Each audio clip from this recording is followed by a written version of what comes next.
جائے گی. عزیزان گرامی، جب جنتی جنت میں چلے جائیں گے اور جہنمی جہنم میں چلے جائیں گے تو جنتی پوچھیں گے جہنمیوں سے کہ تمہیں کس بنیاد پر جہنم میں ڈالا گیا؟ تو وہ جواب دیں گے لم نکو من المصلین، ہم نماز نہیں پڑھتے تھے، ہم نماز نہیں پڑھتے تھے، اس بنیاد پر جہنم میں ڈالا گیا. بتاؤ مسلمانوں، ہمارا یہ نازک بدن کہ جہنم کے عذاب کو برداشت کرنے کا متحمل ہے؟ ایک اور حدیث میں آپ کے سامنے پیش کروں. جہنم میں ایک وادی ہے جس کا نام غی ہے، اس وادی میں ایک کنواں ہے جس کا نام ہبہب ہے. جب جہنم کی آگ بجھنے لگتی ہے، اس کی تپش کم ہونے لگتی ہے، تو اللہ تبارک و تعالی اس کنویں کو کھولنے کا حکم دیتا ہے. جب وہ کنواں کھولا جاتا ہے تو جہنم کی آگ جس کی تپش کم ہو رہی تھی وہ بدستور بھڑکنے لگتی ہے. وہ جہنم کی آگ جو دنیا کی آگ سے 70 گنا زیادہ تپش والی ہے، اس کی تپش کم ہونے لگے تو ہبہب نامی کنویں کو کھولنے کے سبب سے اس کی تپش میں اضافہ ہوتا ہے. تو اس کنویں کے اندر کتنی تپش ہوگی اس کا ہم اور آپ اندازہ نہیں لگا سکتے. تو مشیت نے جہاں کہ دنیا میں آگ بھیجی جائے، قدرت نے اس آگ کو، جہنم کی آگ کو 70 مرتبہ رحمت کے ٹھنڈے پانی سے دھویا گیا، پھر وہ آگ دنیا میں بھیجی گئی اور ہمارے استعمال کے قابل ہوئی وہ آگ. لیکن دنیا کی آگ میں ہماری انگلی چلی جائے، ہمارا ہاتھ چلا جائے تو وہ دنیا کی آگ بھی ہماری انگلی، ہماری ہاتھ کو جلا کر کے راکھ کر دے گی، جل جائے گا ہمارا ہاتھ. تو بتاؤ مسلمانوں، دنیا کی آگ سے 70 گنا زیادہ تپش والی جہنم کی آگ ہے. اور وہ جب تپش کم ہونے لگے تو ہبہب نامی کنویں کو کھولا جاتا ہے، پھر بدستور بھڑکنے لگتی ہے. تو وہ کنواں کس کے لیے بنایا گیا؟ حدیث مبارکہ میں میرے آقا صلی اللہ علیہ وسلم فرماتے ہیں کہ وہ کنواں بے نمازیوں کے لیے بنایا گیا ہے، وہ کنواں زانیوں کے لیے بنایا گیا ہے، وہ کنواں شراب خوروں کے لیے بنایا گیا ہے، وہ کنواں ماں باپ کو ایذا دینے والوں کے لیے بنایا گیا ہے. ٹھنڈے دل سے سوچنا مسلمانوں، ہمارا یہ نازک بدن دنیا کی آگ کو برداشت نہیں کر سکتا تو جہنم کی آگ کو کیسے برداشت کرے؟ لہذا خدا را ایک وقت کی بھی نماز ہم سے قضا نہیں ہونی چاہیے. تو وہ کنواں، وہ وادی بے نمازیوں کے لیے بنائی گئی ہے، شراب خوروں کے لیے بنائی گئی ہے، زانیوں کے لیے بنائی گئی ہے، ماں باپ کو تکلیفیں پہنچانے والوں کے لیے بنائی گئی. لہذا کبھی بھی ماں باپ کو بھی تکلیفیں نہ پہنچاؤ، ماں باپ کی فرمانبرداری کرو، والدین کی فرمانبرداری کرو. حدیث مبارکہ میں میرے آقا صلی اللہ علیہ وسلم فرماتے ہیں رضا اللہ فی رضا الوالد وسخط اللہ فی سخط الوالد، کہ باپ کی رضا میں اللہ کی رضا ہے اور باپ کی ناراضگی میں اللہ کی ناراضگی ہے. لیکن آج حال کیا ہے کہ ہمارے پاس دوستوں کے ساتھ بیٹھنے کے لیے ٹائم ہے،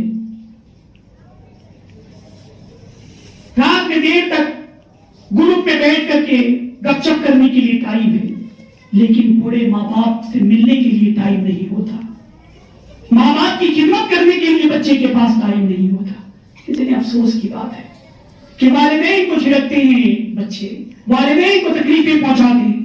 قرآن مقدس میں رب تبارک و تعالیٰ نے فرمایا جس کا مفہوم یہ ہے کہ والدین میں سے جب کوئی بوڑھے ہو جائے، ضعیف ہو جائے، انہیں اف تک کہنے کی ممانعت ہے، اف تک نہ کہو اور تم جھڑک دیتے ہو. کتنے افسوس کی بات ہے. اگر ہم نے ماں کو جھڑکا، باپ کو جھڑکا اور خدا نہ خواستہ اگر بددعا نکل گئی ماں سے، باپ سے، تو پھر دنیا و آخرت تباہ ہو جائے گی.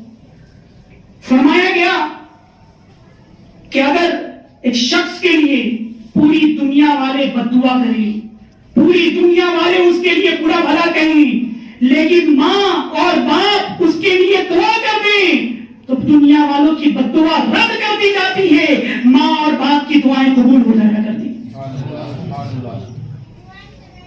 اور اگر ماں اور باپ کا ہم نے اور کبھی ان دل سے بددعا نکل گئی اور پوری دنیا والے اس کے لیے دعا کریں تو دنیا والوں کی دعا رد ہو جائے گی، ماں باپ کی بددعا قبول ہو جائے، کبھی ان کا دل نہ دکھانا، کبھی ان کو تکلیف نہ پہنچانا۔ آج کتنے افسوس کی بات ہے، اگر والدین ضعیف ہو جائیں ایک دفعہ، یعنی بوڑھے ہونے کے بعد کبھی کبھی کیا ہوتا ہے کہ ایک بات کبھی کبھی 2 دفعہ بولتے، 3 دفعہ بولتے، بیٹا یہ کرو، یہ ساؤ، مطلب عادت ہو جاتی ہے ضعیفی میں، تو بچے کو بہت وہ ہوتا ہے کہ کتنی مرتبہ بول رہے، کتنی مرتبہ بول رہے، میں سنا نا، کرو میرا کام، ماں زندہ۔ کیسے تم اپنے ماں باپ سے بات کرتے ہو؟